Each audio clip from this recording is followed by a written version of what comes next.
Bonjour à tous. Nous sommes le vendredi 27 février 2026 et notre cher ami Martin Armstrong est avec nous. Bon retour parmi nous, Martin.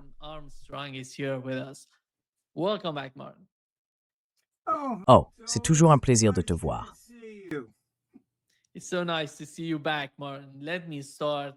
C'est tellement agréable de te revoir, Martin. Laisse-moi commencer. Merci d'appuyer sur le bouton « J'aime ». Cela nous aide à toucher plus de monde. Martin, la dernière fois que nous avons parlé, c'était à propos du conflit en Ukraine. Maintenant, si tu allumes les médias traditionnels, Fox News, CNN, tous les autres, ils parlent tous d'une nouvelle guerre au Moyen-Orient entre les États-Unis et l'Iran. Ce n'est pas la première fois qu'une chose pareille se produit. Il y a eu l'Irak, l'Afghanistan, la Libye, la Syrie et maintenant l'Iran. La différence, c'est que l'Iran est bien plus grand et bien plus capable de riposter, de répondre si quelque chose se passe. Quelle est, selon toi, la logique de l'administration Trump avec cette idée d'une nouvelle guerre au Moyen-Orient? Et en quoi cela pourrait-il être bénéfique pour les États-Unis si cela se produisait réellement?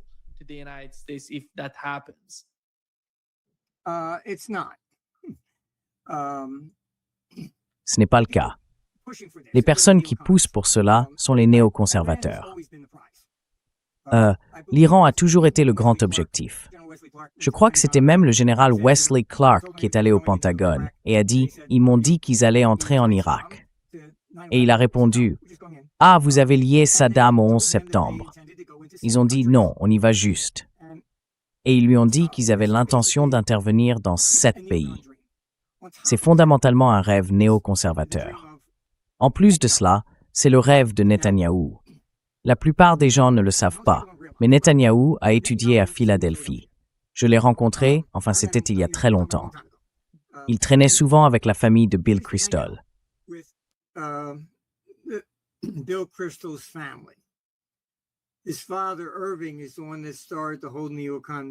Son père, Irving, est celui qui a lancé tout le mouvement néoconservateur. Donc je sais que Netanyahou est en gros l'un de ces néocons et qu'il pousse depuis longtemps au changement de régime. Il faut comprendre que la rhétorique, même venant d'Iran, n'est que cela, de la rhétorique.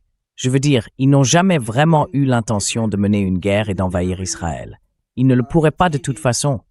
Ils n'ont pas de frontières communes, tu vois. Mais pour replacer cela dans son contexte, après la révolution de 69, dans n'importe quel gouvernement, il y a des gens qui sont d'accord et d'autres qui ne le sont pas.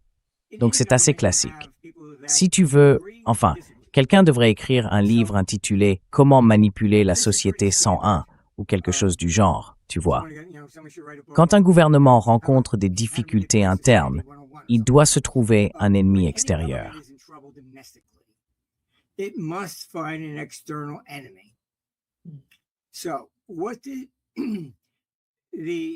Alors, que s'est-il passé? L'ayatollah est revenu et a lancé une révolution religieuse. Il y avait évidemment de l'opposition contre lui. Alors il a pris l'ambassade américaine et a retenu les otages pendant 444 jours. Pourquoi? C'est à ce moment-là qu'il a commencé toute la rhétorique. Oh, c'est les États-Unis, c'est le grand Satan, Israël, etc. D'accord? Pendant qu'il utilisait cela, toute opposition en désaccord avec lui. Oh, vous êtes un partisan d'Israël et du grand Satan. Cela les réduit au silence. Vous voyez exactement la même tactique en Europe. Quiconque ose dire, même la vérité, que vous savez, la Russie a été provoquée à intervenir et que c'est nous qui avons commencé, oh, vous êtes un partisan de Poutine. Ainsi, on évite immédiatement de traiter le fond du problème.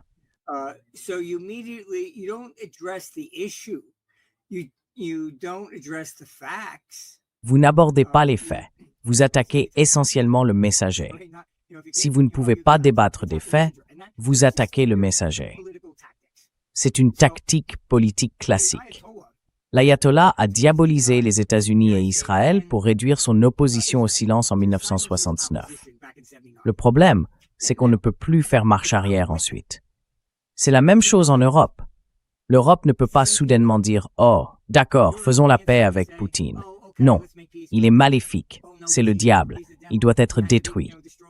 Une fois qu'on s'engage sur cette voie, comment en sortir? on voit cet état d'esprit se répandre dans toute l'Europe. Trump, en gros, ne voulait pas financer une autre guerre européenne contre la Russie. Il savait que tout cela n'était que du vent.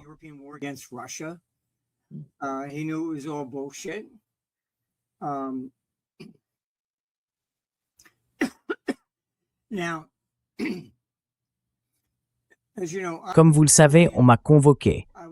J'ai été surpris. Excusez-moi, on m'a d'abord dit qu'il voulait me faire un exposé sur la Russie.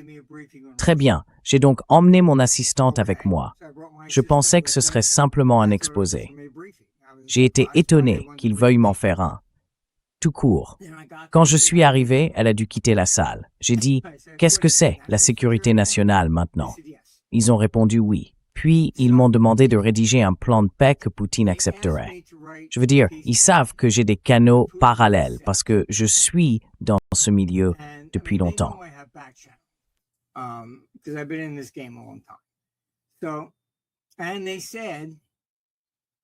Et ils m'ont dit qu'ils voulaient que j'utilise mes canaux parallèles. J'ai demandé, vous voulez vraiment que je fasse ça? Et ils ont répondu oui. J'ai demandé, est-ce que c'est approuvé? Parce qu'à Washington, on ne sait jamais. On peut très bien jouer différents groupes les uns contre les autres. Ils ont dit que oui, c'était approuvé. Alors je l'ai fait. J'ai rédigé le document, exposé tout l'historique, comment tout cela s'était réellement développé. Tasman. Et je l'ai fait parvenir sur le bureau de Poutine. Et vous savez, quelques jours plus tard, Lavrov est sorti en déclarant que la Russie n'était pas intéressée par une invasion de l'UNRWA ou de l'OTAN.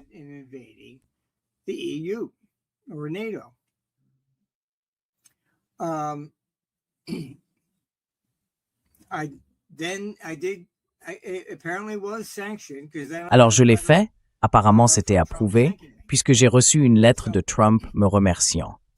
Donc la vraie question pour moi était, je ne fais pas partie de son administration. Pourquoi m'appelle-t-on pour faire cela, alors que c'est à eux de le faire? Très bien. Donc quand j'ai regardé autour de moi à cette réunion, j'ai aussi dit, Calice va te poignarder dans le dos, elle est impitoyable. Et on m'a répondu, oui, nous le savons, tu as raison. J'ai dit, nous devons sortir de l'OTAN. Ils vont créer un faux drapeau pour essayer de nous entraîner à financer leur guerre une fois de plus. On m'a dit à cette réunion, oui, nous le savons, tu as raison. Alors je me suis dit, d'accord, enfin, ils savent ce que je pense.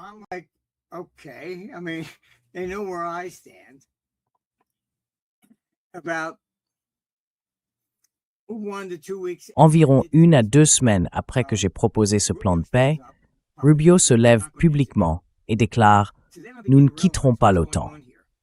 C'est alors que je commence à comprendre ce qui se passe. On m'a appelé parce que l'autre camp refusait de soumettre un plan de paix. Très bien. Donc il y a une division parmi ces néoconservateurs. C'était Rubio. Il a toujours voulu un changement de régime au Venezuela. C'est un néoconservateur et il veut un changement de régime en Iran. Donc pour moi, le fait d'avoir été appelé a confirmé qu'il existait bien cette fracture. D'accord, je ne mets pas tout sur le dos de Trump. J'ai peur de ce qui se passe. Je sais que la situation s'aggrave. Tout ce que je peux dire, c'est que des troupes sont envoyées, c'est à peu près tout ce que je peux dire, en plus des navires, des avions, etc.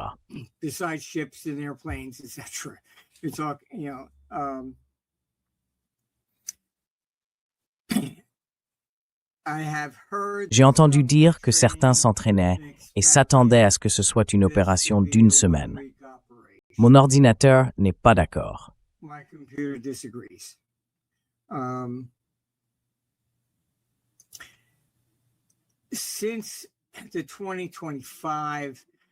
Depuis le bombardement de 2025 ordonné par Trump, cela a tiré la sonnette d'alarme.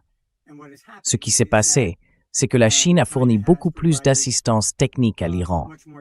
Ils ont désormais accès à leurs satellites, ce qui leur permet de cibler des navires. Avant, on se disait « Oh, ils n'ont rien de ce genre, donc pas de souci ». Maintenant, ils en ont. Ils disposent de missiles supersoniques. Vous avez entendu l'ayatollah déclarer qu'il pouvait envoyer l'un de nos porte-avions au fond de la mer.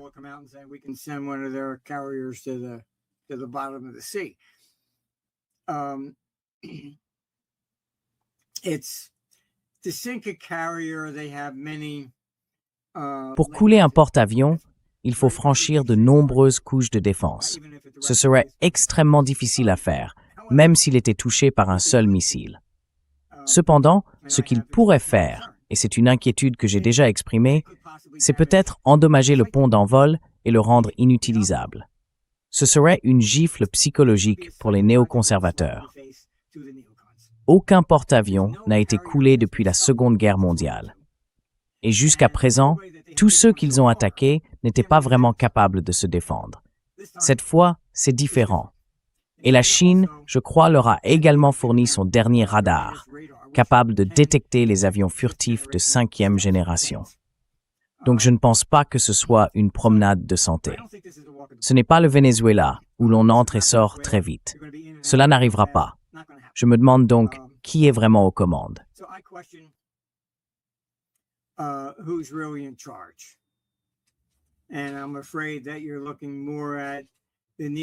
Et j'ai bien peur que vous ne regardiez davantage du côté des néoconservateurs.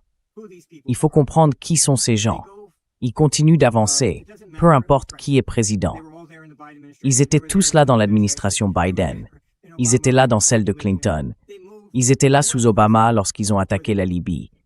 Ils avancent avec n'importe quel président. Donc, ils ne sont ni républicains ni démocrates. Tout ce qui les intéresse vraiment, c'est la doctrine Wolfowitz. En gros, dominer le monde. J'ai été très déçu quand Trump a nommé Rubio secrétaire d'État. J'ai fait un commentaire à ce sujet et on m'a dit que c'était une branche d'olivier tendue aux néoconservateurs. Alors voyez-vous, j'ai même publié sur le blog ouvert en janvier. Vous savez, la course de l'année.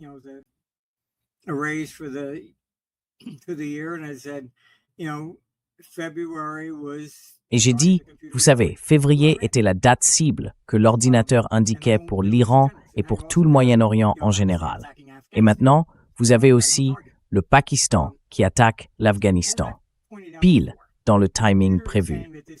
Comme je l'ai déjà souligné, l'ordinateur dit que c'est la 3e guerre mondiale, avec une note de bas de page, d'accord? Pas comme la Première ou la Seconde Guerre mondiale, où nous faisions face à un seul adversaire. Ce que c'est plutôt tous les vieux ressentiments qui refont surface. Vous avez la Corée du Nord contre le Sud, la Chine contre Taïwan, la Thaïlande contre le Cambodge, c'est partout. Le Pakistan s'en prend à l'Afghanistan. Où que vous regardiez, chaque endroit qui a déjà eu un différend semble se soulever en même temps.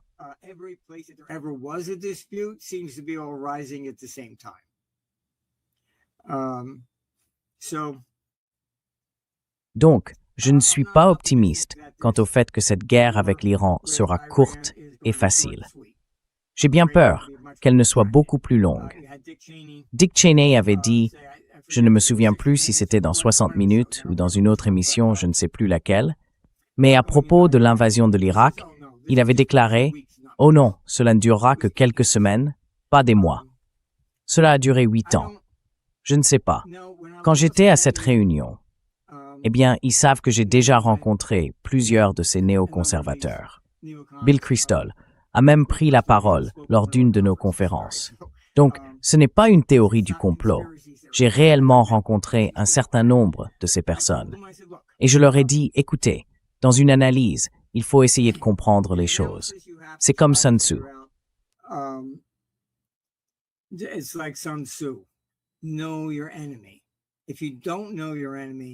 Connais ton ennemi. Si tu ne connais pas ton ennemi, tu vas perdre. Donc ce n'est pas que je sois d'accord avec eux ou quoi que ce soit, mais je veux voir comment ils en sont arrivés à leur façon de penser. Et je lui ai dit lors de la réunion, écoute, la seule conclusion que je peux tirer, c'est que ces gens ont grandi en détestant les communistes en Russie. Le communisme est tombé et ils sont juste furieux de ne pas avoir pu tirer sur quelqu'un. Je veux dire, ils veulent encore dominer le monde ou quelque chose comme ça. Wolfowitz sort en disant « D'accord, nous devons empêcher quiconque de se relever. » Ils ne font pas un très bon travail, mais la Chine comprend le jeu et ils ont des chasseurs de 6e génération, presque comme un centre de commandement, et ils peuvent voler à 65 000 pieds au lieu de 40 000. Très bien, j'ai pris le Concorde de Londres à New York à l'époque. from London to New York back in the day. And you looked out the window and you saw Et tu regardais par la fenêtre et tu voyais les 747. Ils ressemblaient à de minuscules avions jouets bien en dessous de toi. Les chasseurs de 6e génération volant à cette altitude peuvent abattre très facilement des avions situés 6000 mètres plus bas. Et ces avions ne peuvent pas monter à ce niveau. Donc je veux dire, la Chine a beaucoup progressé. En ce qui concerne l'Iran, nous savons qu'il possède des missiles hypersoniques. Je pense que le grand facteur imprévisible ici, c'est quelque chose que j'ai publié sur mon site, une interview de John McCain datant de 2007. C'est à ce moment-là qu'il a fait cette blague en détournant une chanson des Beach Boys pour en faire bombarder l'Iran. Et dans cette interview, il prônait déjà une intervention en Iran, affirmant qu'ils auraient des armes nucléaires d'ici 2009. Très bien.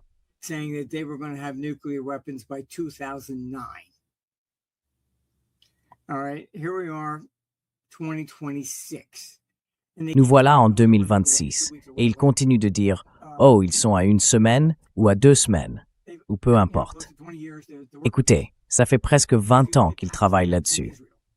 Si vous regardez le Pakistan et Israël, les deux ont l'arme nucléaire. Nous le savons tous maintenant. Et aucun des deux n'a effectué de test public. Donc c'était secret. Ce qui m'inquiète, c'est que l'Iran aurait très bien pu faire la même chose. Nous n'en savons rien, puisqu'ils n'ont pas fait de test public. On a affaire à un gouvernement religieux qui n'agit pas toujours de manière rationnelle. L'ayatollah a réagi la dernière fois qu'Israël essayait délibérément de cibler des dirigeants pour les tuer. Ce qu'il a fait maintenant, c'est créer 4 niveaux. Ainsi, si l'on élimine un homme, tout est déjà prévu. Il a déjà transmis les rênes du pouvoir.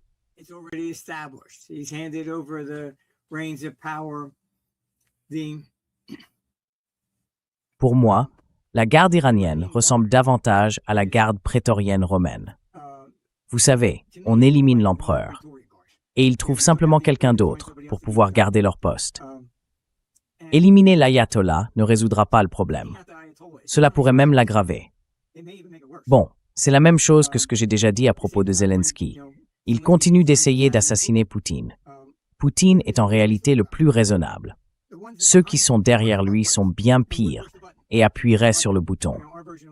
Ils sont un peu comme notre version de Lindsey Graham. Alors il vaut mieux faire attention quand on essaie de renverser un chef d'État, car on ne finit pas toujours avec quelque chose de mieux.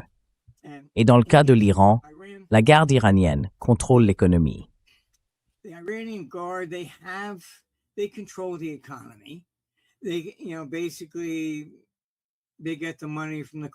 En gros, ils tirent leur argent de la corruption et de ce genre de choses. Leurs industries sont corrompues aussi. Les tentacules de cette institution s'étendent profondément dans l'économie iranienne. Donc, simplement retirer l'ayatollah ne changera rien. Cela pourrait même empirer la situation, car pour ces gens-là, c'est leur moyen de subsistance. On voit la même chose avec l'OTAN. En réalité, l'OTAN aurait dû être dissoute lorsque le pacte de Varsovie est tombé. Reagan rencontrait Gorbatchev. Il y avait une lutte de pouvoir, mais nous avions une occasion de paix. L'OTAN a voulu s'étendre pour conserver son argent, ses emplois, ses retraites.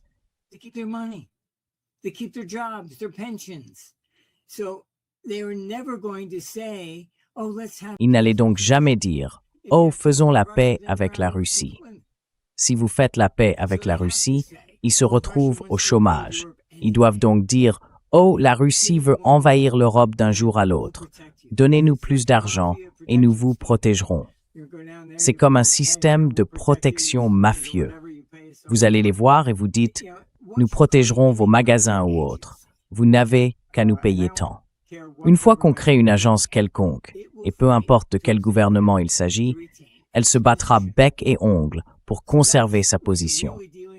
C'est exactement ce à quoi vous avez affaire en Iran. Cette institution militaire ne va pas disparaître, et elle n'a aucun scrupule à tuer des gens, des manifestants ou quiconque d'autre, car c'est de cela qu'elle vit.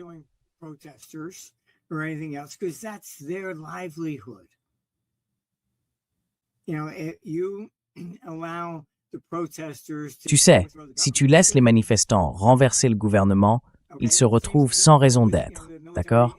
C'est la même chose avec l'armée au Venezuela. Peu importe ce que tu fais. Même Eisenhower, dans son discours d'adieu, nous a mis en garde contre le complexe militaro-industriel. C'est de cela qu'il parlait. Une fois que tu crées une institution quelconque, le ministère de l'Éducation, l'OTAN, l'armée, elle se battra pour sa propre survie. Donc, malheureusement, tu as tous les néoconservateurs qui poussent à la guerre contre l'Iran et Israël qui pousse aussi à la guerre. Ils pensent qu'un changement de régime les aidera, car c'est leur ennemi juré. Ils ont financé le Hezbollah et le Hamas, et ainsi de suite. C'est la vision générale.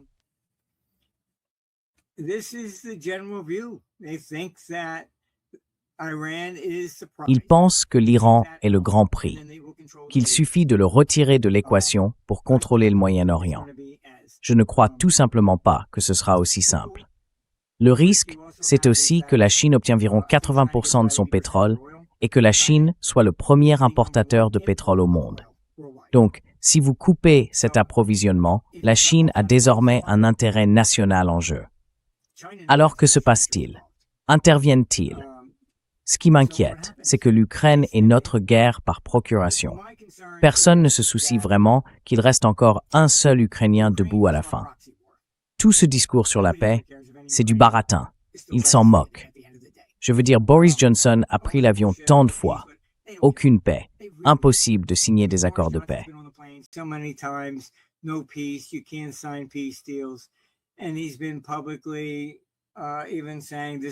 Et il dit publiquement que la Grande-Bretagne mène une guerre par procuration contre la Russie. Il s'en moque.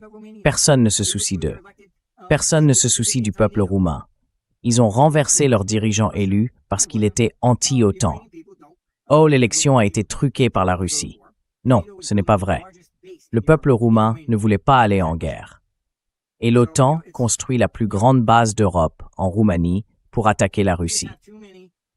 Donc vous savez, il y a trop de gens qui pensent qu'éliminer l'Iran serait bénéfique.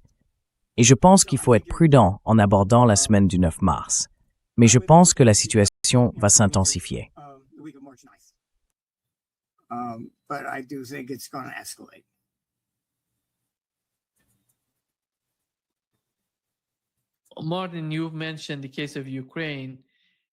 Martin, tu as mentionné le cas de l'Ukraine. Je me souviens qu'avant le début de la guerre en Ukraine, on débattait aux États-Unis, l'administration Biden, avec les Européens, et ils étaient tous tellement sûrs de ce qui arriverait à la Russie. Parce qu'il ne s'agissait pas seulement de la guerre elle-même. Il y avait aussi le sabotage du gazoduc Nord Stream. Ils en étaient tellement convaincus que lorsque toutes ces forces, ces vecteurs, se sont conjugués, la guerre, une grande guerre. L'Ukraine n'était pas un petit pays affrontant la Russie. Elle disposait de 700 000 soldats préparés et entraînés par les troupes de l'OTAN. De 2014 à 2022, ils s'y étaient bien préparés, avec en plus de lourdes sanctions contre l'économie russe. Le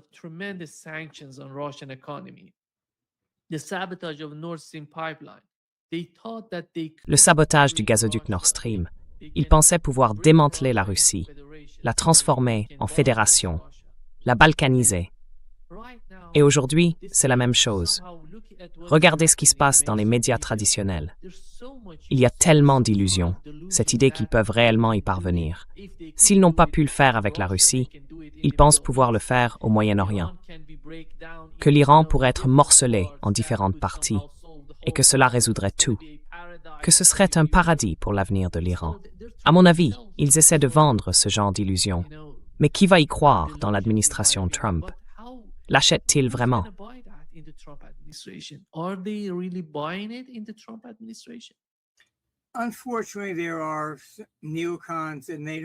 Malheureusement, il y a des néoconservateurs et ils ne se soucient pas du pays, ils ne se soucient pas du peuple. Tout ce qui les intéresse, c'est leur objectif, renverser la Russie, renverser l'Iran. C'est tout. Les néoconservateurs nous ont entraînés au Vietnam. Vous pouvez regarder sur YouTube Robert McNamara, avant sa mort, c'était le néoconservateur qui nous y a conduits. Et il a dit qu'il voulait apaiser sa conscience. Il a dit « Nous avions tort. Nous pensions que la Russie était derrière tout ça. Ce n'était qu'une guerre civile. » Eh bien, 58 000 Américains sont morts, et Dieu seul sait combien de millions d'autres personnes. Et avant de mourir, il a dit « Désolé, nous avions tort. » Ils inventent toujours ces idées délirantes. Dans le cas de l'Europe, comme vous le savez, on m'a consulté lorsqu'ils créaient l'euro. As you know, I was called in when they were creating the euro. And I said, fine, this is how Et j'ai dit « Très bien, c'est ainsi qu'on crée une monnaie. Il faut consolider la dette. » Helmut Kohl était alors chancelier de l'Allemagne, et il a simplement entraîné le pays unilatéralement dans l'euro. Il a reconnu avant sa mort qu'il avait agi comme un dictateur. Il a dit que s'il avait permis au peuple allemand de voter, il aurait perdu à 7 contre 3. Alors ce qu'il a fait, c'est qu'il a pensé que les Allemands seraient opposés à la consolidation des dettes, qu'ils auraient l'impression de renflouer la Grèce et l'Italie, etc. Il a donc déclaré « pas de consolidation ». Et je les ai prévenus à l'époque, j'ai dit « Écoutez, si vous ne faites pas cela, l'euro ne survivra pas ». On m'a dit en 1988, « Écoutez, nous devons simplement créer la bureaucratie. Nous nous occuperons de la dette plus tard. »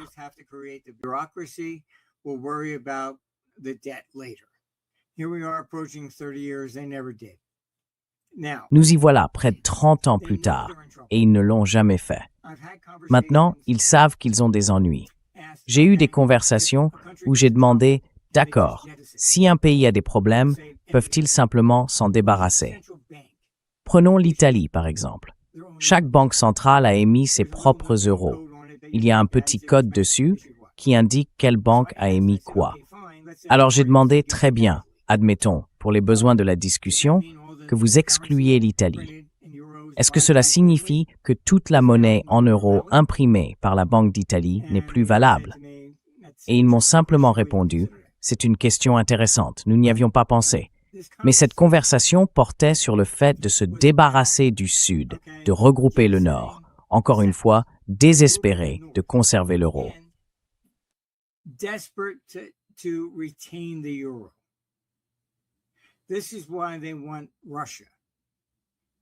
C'est pour cela qu'ils veulent la Russie. Des personnalités de haut niveau en France appellent Macron le petit Napoléon. Ils pensent vraiment pouvoir conquérir la Russie, s'emparer des 75 000 milliards d'actifs naturels et que l'Europe renaîtra comme l'Empire romain pour dominer le monde. J'ai dit cela dans des podcasts depuis au moins 1 an. Les gens pensaient « Oh, c'est... » Vous savez. Eh bien, le chef de l'OTAN est sorti il y a quelques semaines et a dit la même chose. Il a déclaré que si vous pensez pouvoir conquérir la Russie sans les États-Unis, vous êtes dans l'illusion. Mais voilà ce qui se passe. Voyez-vous, les gens croient ce qu'ils veulent croire. Jules César disait cela il y a plus de 2000 ans. Rien n'a changé.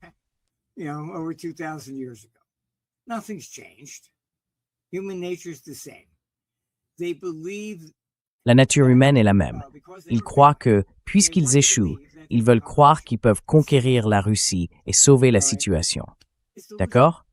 C'est délirant. Même chose avec l'Iran. Oh, eh bien, nous pouvons conquérir l'Iran, le démanteler et éliminer la menace au Moyen-Orient. Vraiment. La plupart des gens ne savent pas. Je veux dire, l'Iran était... Les Perses ne sont pas des Arabes, ethniquement. Et j'ai rencontré une armée contre-révolutionnaire qui faisait du commerce de marchandises pour acheter des armes afin de renverser l'ayatollah. Quand ils sont entrés dans mon bureau, j'ai cru qu'ils étaient irlandais. Ils avaient les cheveux roux, la peau blanche, et je me suis dit, bon d'accord, très bien. Donc je veux dire, ce ne sont pas des Arabes. Et ils ont donc toujours été à part.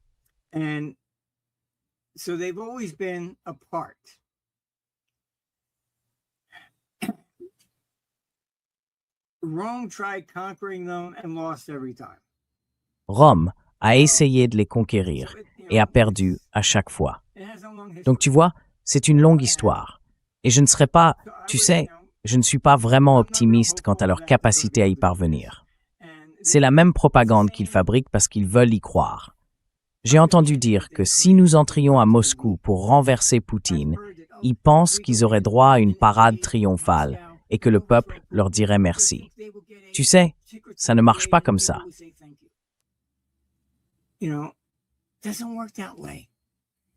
Ce n'est même pas arrivé en Irak, mais ils ont dit les mêmes absurdités.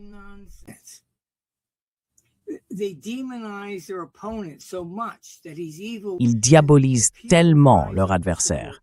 Il est maléfique et le peuple se soulèvera pour nous soutenir, pas eux. Cela n'est jamais arrivé une seule fois. Mais c'est délirant, comme tu dis. Tu sais, ça me rappelle ce que disait Jules César. Les gens croient ce qu'ils veulent croire. Et manifestement, rien n'a changé en plus de 2000 ans.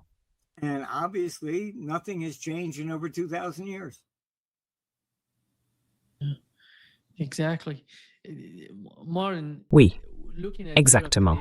Martin, en regardant l'Europe aujourd'hui, je sais que tu connais l'Europe mieux que la plupart des gens.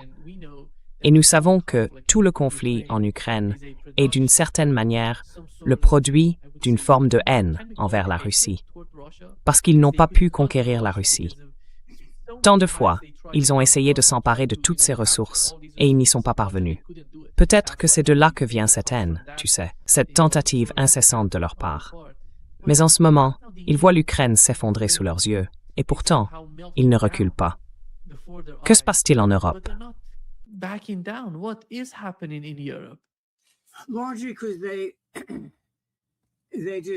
En grande partie parce qu'ils croient simplement à leurs propres absurdités.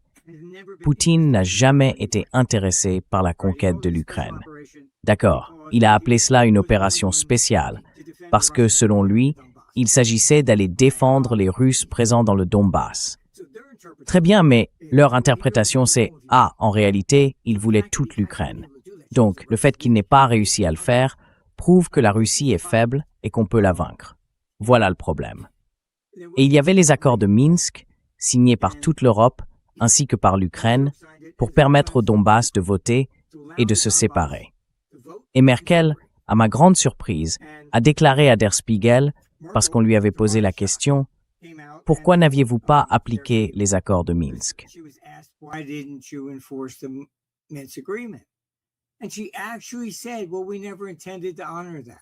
Et elle a en fait dit, « Eh bien, nous n'avions jamais eu l'intention d'honorer cela. Nous ne faisions que gagner du temps pour que l'Ukraine puisse se constituer une armée. » Donc, du point de vue de Poutine, pourquoi s'asseoir maintenant et même négocier avec l'Europe? Vous avez déjà signé un accord de paix qu'ils ont publiquement admis n'avoir jamais eu l'intention de respecter. C'est pour cela que Trump ne les aurait même pas fait venir à la table. Pourquoi? Parce que vous ne faites pas ce que vous dites. Et donc, eux, vous savez, ils veulent croire que « Oh, Poutine est faible ». Chaque article que vous lisez. « Oh, Poutine va être renversé. Poutine ceci ». Vous n'entendez jamais d'histoire positive sur la Russie. Jamais. Zelensky a écrit une tribune et elle a été publiée par l'Institut pour l'étude de la guerre.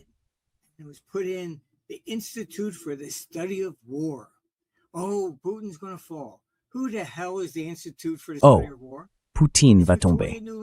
C'est qui, bon sang, l'Institut pour l'étude de la guerre? C'est la belle-sœur de Victoria Nuland, encore une façade néoconservatrice. Je veux dire, on n'obtient jamais la vérité dans tout ça. Et c'est Winston Churchill qui a dit que la vérité est si précieuse qu'elle doit être protégée par un garde du corps de mensonges. Et voilà.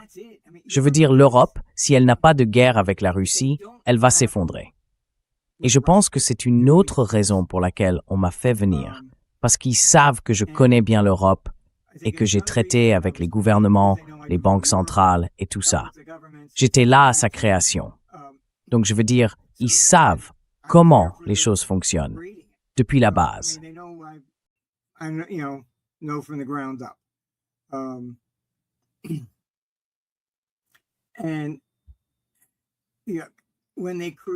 Et lorsqu'ils ont créé l'Union européenne, ils l'ont fait délibérément, intentionnellement, peu importe comment on le dit, contre la démocratie. Le chef de l'U lui-même ne se présente jamais à une élection. Personne dans la Commission européenne ne se présente à une élection.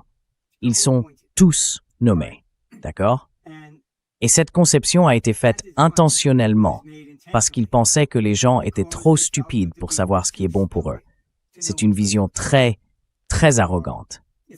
Et maintenant, on voit l'Europe mener une guerre contre la liberté d'expression. On voit cette contagion scandaleuse se propager. Même au Canada, en Colombie-Britannique, un homme qui était administrateur scolaire vient d'être condamné à une amende de 750 000 $ pour avoir dit « Non, il n'y a que deux genres ». Je veux dire, cherchez-le sur Google. Biologiquement, il n'y a que deux genres. Google it. Biologically, there are only two genders. All the rest of it is called gender identity. Tout le reste, c'est ce qu'on appelle l'identité de genre. Tu sais, oui, c'est bien. Tu veux dire, je me sens comme ceci, ou comme cela, ou peu importe. Mais ça ne change pas ton sexe biologique. Et même si quelqu'un est travesti, il change pour le sexe opposé. Pas pour un troisième genre, un genre extraterrestre qui n'existe pas dans les livres ou je ne sais quoi. Ils lui ont infligé une amende de 750 000 $ pour ces mots. Je veux dire, ils ont mis des gens à Londres en prison pendant 18 mois, juste pour avoir dit « vous parlez anglais ». Ah ça, ce sont des crimes de haine. Franchement, je ne retournerai même plus en Europe. C'est fini. J'ai dit non, si j'y vais, vous allez m'arrêter pour quelque chose que j'ai dit il y a 10 ans. Pas intéressé. Tout cela est le signe d'un désespoir absolu. All signs of absolute desperation. They know the European Union. Ils savent que l'Union européenne est en échec. L'euro n'a jamais été capable de rivaliser avec le dollar. En tant que gestionnaire de fonds, je peux dire « achetez-moi pour 10 milliards de dollars de bons du Trésor américain, sans problème ». Avec l'Europe, je vais toujours prendre la même décision comme si l'euro n'existait pas. Est-ce que je veux de l'Allemagne? Est-ce que je veux de la France? Est-ce que je veux de l'Italie? Ils n'ont jamais créé une dette commune. C'est pour cela que l'euro n'a jamais pu concurrencer le dollar. Et puis, il y a ces gens qui disent « Oh, le dollar va s'effondrer. Oh, vendez l'Amérique. » Vraiment? Vous savez, regardez simplement, si vous voulez vendre quelque chose, le Japon veut vendre ses Toyota, BMW veut vendre ses voitures. Ils doivent les fixer en dollars. Pas en euros, pas en yens, pas en bitcoin. En dollars. Not yen, not Bitcoin, dollars. All right. Très bien. Là, tu vois, il s'agit simplement de la capitalisation de la bourse de New York. Oublie l'Amex, le Nasdaq, juste la New York à elle seule. Sa capitalisation dépasse celle de toute l'Europe réunie. Réunie. Si tu veux placer de grosses sommes, et nous avons des clients avec des portefeuilles de plusieurs milliers de milliards de dollars, très bien, nous couvrons le monde entier. C'est pour ça qu'ils doivent venir chez nous, parce qu'ils doivent savoir où aller. Bon sang. Désolé, tu ne peux pas placer ce genre d'argent au Canada ou en Grande-Bretagne. Les États-Unis sont le seul endroit où tu peux placer une montagne d'argent. Avant la Première Guerre mondiale, et tu peux le vérifier sur eBay, la Chine émettait des obligations en livres sterling parce qu'elle se vendait en Grande-Bretagne pour lever des fonds.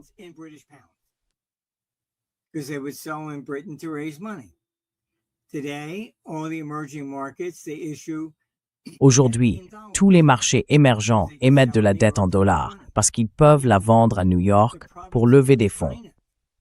Même les provinces chinoises empruntaient en dollars. Le gouvernement central les a mis en garde de ne pas le faire, mais elles l'ont quand même fait. Donc vous savez, le monde est bien plus complexe aujourd'hui que ces extraits de 60 minutes. Ou même pas 60 minutes, peut-être 3 minutes, voire 60 secondes. C'est plus que cela. Et nous devons simplement comprendre que dans le cas de l'Europe, je me demande vraiment si l'Union européenne survivra au-delà de 2030. On voit même apparaître des mouvements de séparation au Canada, en Alberta par exemple. Separation movements in Canada, Alberta. Why? Because centralized Pourquoi? Parce que les gouvernements centralisés finissent toujours par s'effondrer. Lorsqu'ils ont créé la Réserve fédérale, la conception initiale était absolument brillante. On peut le voir dans un journal des années 1920. Les 12 succursales affichaient chacune leur propre taux d'intérêt. Elles étaient toutes indépendantes. C'était essentiellement pour gérer les flux de capitaux régionaux. New York et la Nouvelle-Angleterre étaient plus industriels et orientés vers la finance, tandis que le Midwest était plus agricole. Vous savez, j'avais un accord avec le Canada dans les années 1980. C'était le même problème. La Banque centrale relevait les taux d'intérêt à cause de la spéculation immobilière à Toronto, ce qui mettait les agriculteurs et les mineurs en faillite en Alberta. Vous pouvez être un seul pays, en soi, mais c'est pas la même économie. Per se, but it's not the same economy. You have regional differences. Vous savez, les différences régionales, l'Europe du Nord par rapport au Sud. La Russie, c'est pareil. C'est simplement comme ça. Et quand on crée ces gouvernements centralisés, l'UNIMEB aurait peut-être survécu si elle s'était limitée aux gouvernements de haut niveau s'occupant du commerce. Mais une fois que vous donnez à ces gens le sceptre du pouvoir, « Oh, que puis-je faire d'autre? Je m'ennuie un peu aujourd'hui, tiens, je vais faire une règle pour ça. » Eh bien, tout à coup, vous commencez à dicter aux autres. Vous allez accepter des migrants. Vous allez passer outre la culture locale et nationale. Et c'est pour cela que les gouvernements centralisés sont dangereux. On le voit même aux États-Unis. La Californie qui dit « Oh, nous devrions nous séparer parce qu'il y a un président républicain. » California talking about, oh, we should separate because there's a Republican president. So you put in a Democrat, then you want to come back? Alors, vous mettez un démocrate, puis vous voulez revenir. Nous ne devrions pas dicter notre conduite à tout le monde. Comme je l'ai dit, la Réserve fédérale a été brillamment créée au départ. Puis la Première Guerre mondiale est arrivée. Et le Congrès a dit à la Fed, « Vous achetez notre dette, pas celle du secteur privé. » La Fed était appelée le prêteur en dernier ressort. Ce que cela signifiait vraiment, c'est que si une entreprise ne pouvait pas emprunter auprès des banques locales parce qu'elles étaient à court de liquidités, la Fed accordait des prêts, des effets de commerce à 90 jours et les rachetait. Cet argent allait alors directement dans l'économie pour la stimuler. Mais quand la Première Guerre mondiale est arrivée, ils ont dit « Non, nous allons devoir émettre beaucoup de dettes, alors maintenant vous achetez les nôtres. » Ils ont donc commencé à acheter la dette fédérale et ils ne l'ont jamais rendue.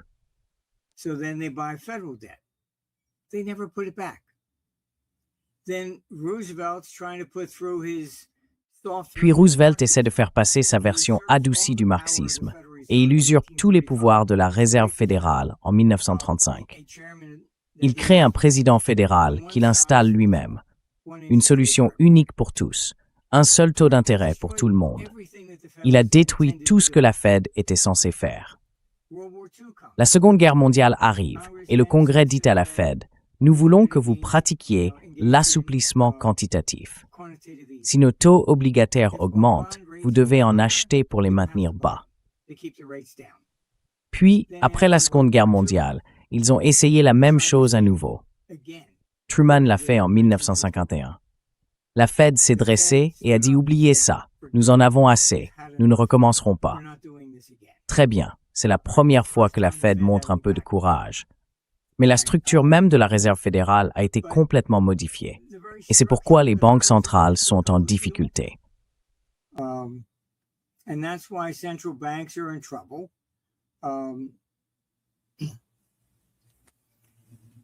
You go to war with Iran. Si tu entres en guerre avec l'Iran, les prix du pétrole s'envolent, disons après 2027. Ah, donc ce sera de l'inflation. Voyons, l'inflation augmente, alors on relève les taux d'intérêt. Eh bien, le reste de l'économie décline parce que le coût de tout augmente. Très bien, c'est ce qui a provoqué la stagflation des années 1970. Ils ne comprenaient pas qu'il existe plusieurs phases d'inflation. Ils la traitent comme s'il s'agissait d'une bulle spéculative. Donc ils augmentent les taux pour freiner la spéculation. Mais quand il y a une pénurie d'offres, l'inflation augmente à cause de cette pénurie. Relever les taux d'intérêt ne changera pas la pénurie. Ils n'ont qu'un seul outil. Et comme on dit, quand on n'a qu'un marteau, tout ressemble à un clou. Tu sais, on est dans un sacré pétrin. Bon, mais je pense qu'il y a de la lumière au bout du tunnel.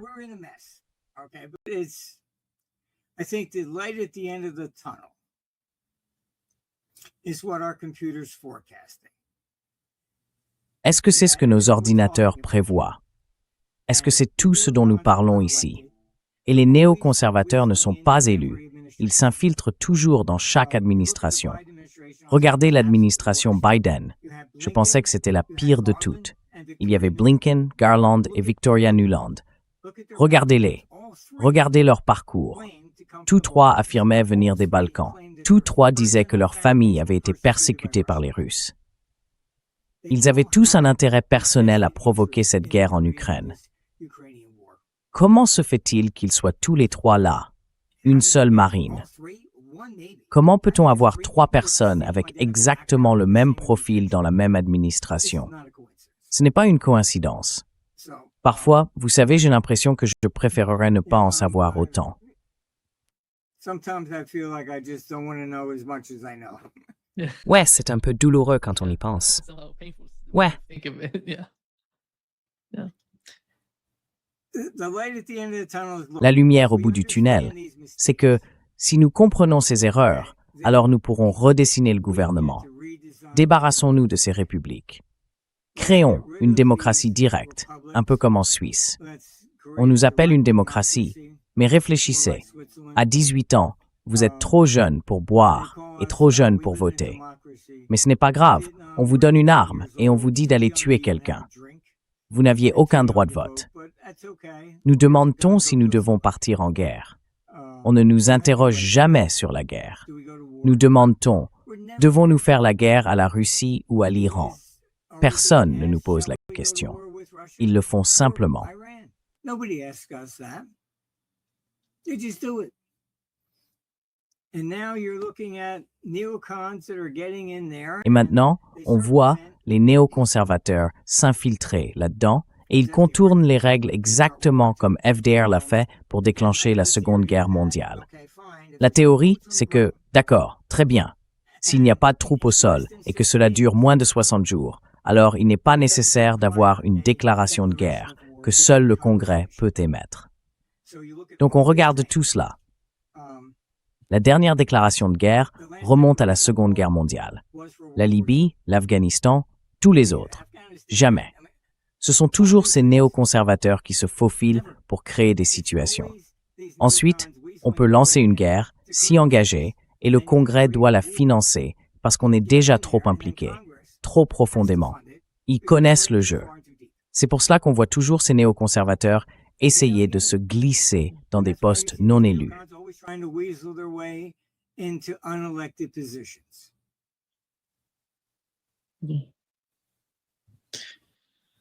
oui, c'est tellement compliqué quand il s'agit des néoconservateurs, parce que personne ne sait vraiment qui sont ces gens. Ils font tout dans les coulisses. Et comme tu l'as mentionné, ils font partie, tu sais, des républicains. Et l'administration, républicaine, démocrate, peu importe, ils sont toujours au pouvoir. Oui, ils ont leurs gars. Weasel in there. Tu sais, écoute, je veux dire, tu avais Bill Kristol là-dedans avec Bush. Et puis parce que Trump ne voulait pas faire la guerre, tout d'un coup, il conseille les démocrates. Je veux dire, ça n'a aucune importance. Tout ce qu'ils veulent, c'est la guerre. Et peu importe qui appuie sur la gâchette, je suis avec toi, c'est tout. C'est pour ça que je dis qu'ils ne se soucient pas du pays. Ils ne se soucient pas du peuple. Nous ne sommes que des pions sur leur échiquier. Voilà. Pawns on the chessboard for them. That's it.